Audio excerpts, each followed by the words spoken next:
I like doing a lot of stuff outside. Sort of grew up doing that. It's just a good place to be for me, early in the morning. It's peaceful. You can definitely breathe a little bit easier. I think there's a different smell in the air. You hear birds, you see animals.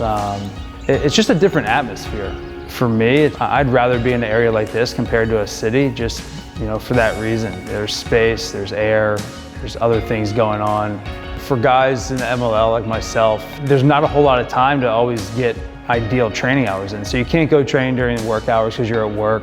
You don't do a whole lot on the weekend because you're playing. So you want to make the most out of your time that you have to work out or to train or to go shoot. So the balls that I'm using have to be consistent, because if I'm going to take 100 shots, I want all 100 shots to count. I don't want the ball, sailing left and right because of my equipment. After a month of using the same lacrosse balls, half of them are bad. I'll be in the middle of practice and coaching my team and just launching balls like into the woods or back over the backstop net, and you just have to get rid of them because you can't play with them. It's that detrimental to what you're trying to do as a coach and especially a player, that you got to get rid of them.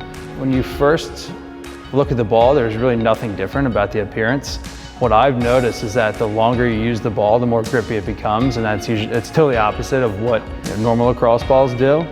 So the more you break a ball in and use it, the more grippy it's getting, and there's no inconsistency from one to the next. You don't have a problem with it flying out of your stick.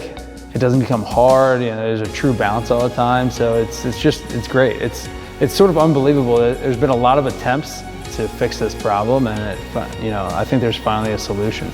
It makes sense to buy a ball that's going to last and really improve over time. So, I would say for coaches, it's a no-brainer, and for kids at home, if they need to go get their own bucket of mints, and they're not going to have to replace them anytime soon. I would string one stick and love it. That stick would break, or the next season would come around, I'd string the next stick up the exact same way, and I wouldn't have anywhere near the same pocket or the same result in the way that stick threw or shot.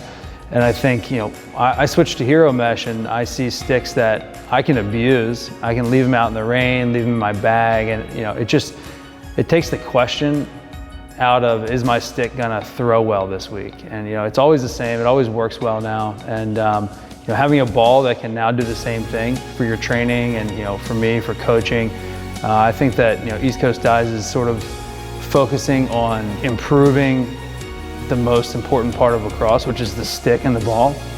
They're making very good improvements in that gear that really, they mean something. It's not just, a new color or a new look to a piece of equipment. It's something that actually changes the way that you can train and play.